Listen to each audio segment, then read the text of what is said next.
আসসালামু আলাইকুম ৰহমতুল্লাহ। এইটো হৈছে জবলে মালাইকা, অৰ্থাৎ বদৰৰ যুদ্ধৰ সময়ত আল্লাহৰ নবী সাল্লাল্লাহু আলাইহি ওয়াসাল্লামে যেতিয়া আল্লাহৰ ওচৰত দোৱা কৰিছিল, ইয়া আল্লাহ, আমি আজি মাত্ৰ ৩১৩ জন, এই ৩১৩ জন যদি আজি শহীদ হৈ যায়, তেতিয়াহ'লে আল্লাহ তোমাৰ নাম লওঁতা পৃথিৱীৰ বুকুত কোনো নাথাকিব। তেতিয়া আল্লাহ তালাৰ এই দোৱা আল্লাহ তালাই শুনিছে আৰু শুনি এই পাহাৰতেই ৫,০০০ ফৰিস্তা আসমানৰ পৰা ইয়াতে নমাই দিছিল আৰু সেই যুদ্ধত আবু জেহেল বাহিনীৰ বিপক্ষে যুদ্ধ কৰি এই যুদ্ধত নবী সাল্লাল্লাহু আলাইহি ওয়াসাল্লামৰ বাহিনীক জয়যুক্ত কৰে।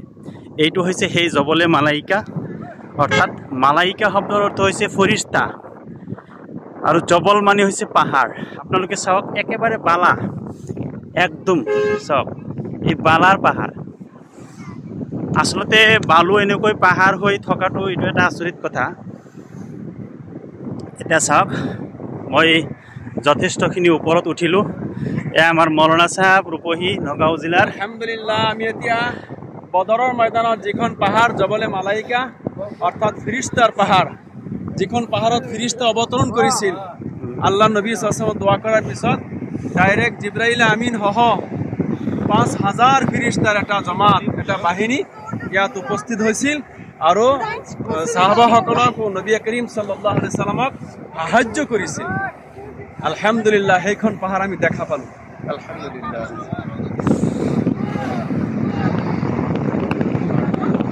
ইয়াতে বহুত পাহাৰ আছে, যি পাহাৰ শিলেৰে গঠিত।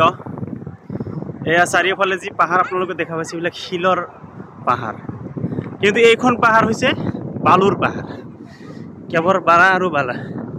মই আৰু অলপ ওপৰত লৈ গৈ আছোঁ, আপোনালোকে ইয়াৰ পৰা গোটেই বদৰ ভালকৈ চাব পাৰিব।